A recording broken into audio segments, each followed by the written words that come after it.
Hello, welcome back to another video, and today I'm going to be doing my top 10 video games of all time. This list is in collaboration with Caine, also known as 007 on the road, SuperChazney 198 and Mackie. They've all made their own separate videos on their own channels. I will link them all in the description below. We just thought it'd be a very cool idea to list our top 10 video games and just tie them into each other.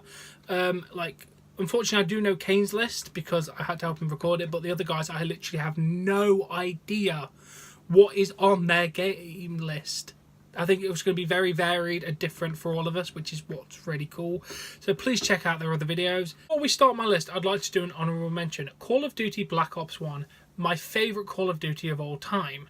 I haven't played Modern Warfare 1, Modern Warfare 2 or World at War, so probably not the best CODs I've got to base off, but Black Ops 1 was by far my favourite. It was also the first one I played. I just thought the actual multiplayer was fantastic. The story was really good. I played the story like 4 times when the PlayStation Network went down in 2013. I played through that story multiple times.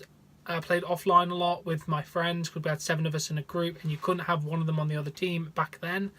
I mean, it says 40 days of gameplay, but I must have spent 120, 130 days of gameplay on that thing. It was absolutely amazing. I loved it. But yeah, that's my honourable mention.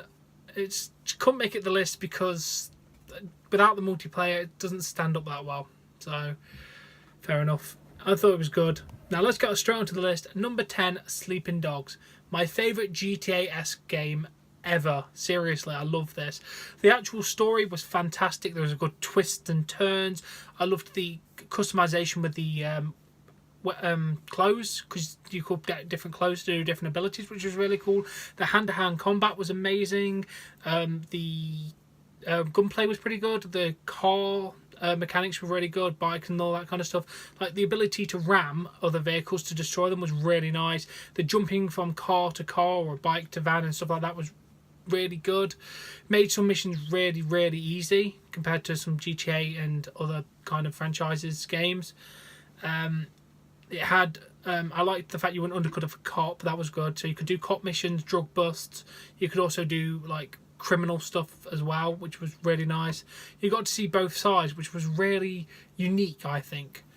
Overall, it just had something about it that made me enjoy it more than playing a GTA. Like, I loved San Andreas, don't get me wrong, but the story was decent. It's not one that I'm rushing back to playing, whereas this is my second playthrough of Sleeping Dogs, and I'm enjoying it more than the first time. I'm appreciating the story even more. I mean, I enjoyed it the first time, but this is even better. It's just a fantastic game, and definitely one to check out. And then number 9, The Sims 1. My favourite Sims game. I mean, I liked 2, didn't really like 3 and 4. I got bored of 4, to be honest. I've played 4, but I just kind of got bored after a while, whereas The Sims 1 has a really incredible high replay value, I think. Just doing the simplest of tasks was really fun. But I loved doing it normally, getting a house, gaining money, building up and getting a better life. I also loved the fact that you could kill them. I'm going to sound quite sadistic in this while I'm talking about The Sims 1, but this is what I enjoyed most, where you could literally get them to put a shitload of furniture in, get a firework, put it inside and then set it off, and then you could make the house burn down and kill them, or drown them in the pool by taking the ladder out. Just simple things like that was so fun. Like, you could even beg death not to take the person. It was just so entertaining. It really was. I loved it. Oh, you could even have ghosts and all that kind of stuff. The Sims 2 was better, obviously, because it had a lot more stuff to do. But there's something about The Sims 1 that's always got a unique charm with it. Just the simplicity of it just was really good. Then number 8 is my obscure one on the list, Astro Rock. I mean, just look at the picture, if I put one there. Probably not, but you never know. Astro Rock was fantastic. I loved Astro Rock. By far one of my favourite PC games. My dad used to play it all the time back in the late 90s. This was when my dad was massively into gaming. Not so much anymore. Kind of lost it once the PS1 era came. But just as soon as we got a PS1, he kind of went off it after that. I don't know why. I should probably ask him, but I used to watch him play Astro Rock. and he was incredible at it. I was nowhere near as good as my dad. I'm still nowhere near as good as he was back in his prime. I should play it, but Windows 10 doesn't recognise it. Windows 7 did fine. God damn. Windows, please recognise Astro Rock or re-release it. I love Astro Rock. But yeah, it's like you had multiple weapons. You could get shield, power-ups, different guns. Like you could get like 3 dots, a line, like a yellow gun, a red gun, and like a saw. You could combo the line, the triple dot, and the yellow or red gun, so you could make a whole wave of ammo and just blast the entire screen. It was beautiful. It is fantastic, but it's not my favourite PC game of all time. That would be Worms 2 at number 7. I loved the Worms 2. This is by far one of my favourite like battle games. If you're not sure what Worms were, they were like little worms, obviously, and they used to have weapons and they could walk and kill each other and like get ropes and parachutes and just dig holes, and it's just basically destroy the other team. You could go against yourself and make like multiple teams of like four, like they could have 6 worms on a team and then 4 teams and stuff like that, or you could have go against a computer. I personally like to go against myself because it was just fun to try and just battle and just see what they could do with each other. It was heavily customizational. Like you could have crates that randomly dropped ammo or different weapons. Like you could start the game with literally nothing, have crates keep dropping, and then you build up your arsenal to take out the other team, and you could change the amounts. Like you could have loads of grenades set out and like landmines, so you could get blown up. Or you could have none. You could make your own. You could make your own levels. You could get so many custom levels. It was just an absolutely fantastic game, and still one I own today, and I will see if I can play it, because God, I spent literally hundreds of hours on that game on my PC and my PS1, because I did have a PS1 version. Not as good on the PS1. I much preferred the keyboard and mouse for that, but absolutely fantastic. Number 6 has to be Spyro 1. I loved the Spyros. I played 1 and 2. 2 didn't feel as good. I know you had the ability to swim and stuff like that, but just something about Spyro 1 where you could just run around them fields and just headbutt the sheep or burn them, and it had a very good frustration to fun factor. I mean, the game wasn't completely easy, but it was fun enough for you to want to continue to best that enemy. Like if you had a boss keep beating you, you wanted to destroy the enemy. You didn't get frustrated enough to go, oh, forget it. It had enough fun and enough about it to make you want to continue, so you can destroy that enemy. It was one of the funnest PS1 games, in my opinion. I absolutely adored Spyro 1. I've replayed it recently, and it still holds up as an amazing game. Some of you may be disappointed it's not Crash Bandicoot, but I never actually played that back in the day. I've played it now, and I still think Spyro is better. Or controversial. But yeah, Spyro 1, fantastic. Then we go to number 5, Time Splitters 3. My favourite shooter. This is my favourite shooting game. It was amazing. I wanted to do Time Splitters 2, but Time Splitters 3 story pushed me over the edge to pick that one, because it had such a unique story. It was a time travel plot, but this one was a decent time travel plot. Can you believe that? It had an array of weird characters. I mean, you had someone said, someone touched me winkles. It was brilliant. You could play as a dead moose or a chicken carcass running around. It was just random and beautiful. It was absolutely amazing. Number 5 has to be Time Splitters 3. I absolutely loved Time Splitters 3. By far my favourite shooter. I was going to go with Time Splitters 2 because I used to play with that a lot with my sister, but Time Splitters 3 story pushed me over the edge to pick that one. It was a time travel plot that actually was decent. Can you believe it? A time travel plot that was good. I mean, it had an array of weird and wonderful characters. One of them went, someone touched me winkles. You could play as a dead moose or a dead chicken carcass. It was batshit crazy and wonderful.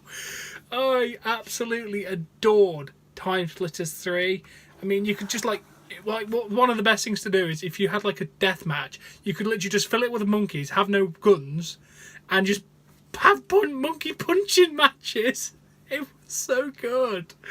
I mean, there was heavy customization things, like you could make the death matches have this set of weapons or no weapons or just this one, or you could make, I believe it had create your own map, because I know Time Splitters 2 did. I believe that had create your own map as well. It was just really good. The people went on to make Haze, which I didn't think was anywhere near as good myself, but Time Splitters 3 was so good, and I will have to play it on stream sometime. That was just amazing and a fantastic shooter. And then we go to number 4, WWE Shut Your Mouth. I loved SmackDown Shut Your Mouth. It was by far my favourite wrestling game of all time. Just the story alone, walking around the back and just doing everything you could do in it, going down different corridors and fighting backstage and everywhere you wanted. It just felt so free in the game. The overall wrestling was pretty decent. I mean, obviously the graphics don't compare, but they were really good for the time. The controls were fairly alright. I mean, Here Comes the Pain had a lot better control system, but just didn't have the charm of Shut Your Mouth, I don't think. I mean, and Just Bring It just had that caution warning, which was slightly irritating. I'm glad they took that out for Shut Your Mouth. But just Shut Your Mouth story was the best. I spent so many hours on Shut Your Mouth. It was ridiculous. I never got to be Jeff Hardy. This is something I have to complain about. I never got to be Jeff Hardy. My sister always took Jeff Hardy. I never got to be Jeff. I always had to be Matt. I loved Jeff Hardy. I loved Matt Hardy. I wanted to be Jeff. I got to be him once when she messed up. Damn her. Number 3 is Burnout 3 Takedown. Ironic, a third game in number 3. Really. I loved Burnout 3. It was my favourite racing game. I just loved the whole crashing your car into things, taking them all out, getting the burnout meter, just the crash function on it as well, where you had to crash stuff and make a certain amount of damage was a really cool mode. Road Rage was the best. It had a great soundtrack. It had My Chemical Romance's I'm Not Okay, I Promise. That was my favourite song from them. Had Rise Against in there. F-Ups by Lazy Generation was a really good song. It just had a really good soundtrack. It was arcade racing at its finest. I absolutely destroyed so many cars in that game. The story is fantastic. Like, you had to get a certain amount of wrecking vehicles or points to get vehicles, so there's a lot of replay value because you don't start with a lot, and just a lot of progression as well. It was an amazing racing game. I really wish they would do a PS4 remake or release it on the PlayStation Store, because I'm dying to play it again.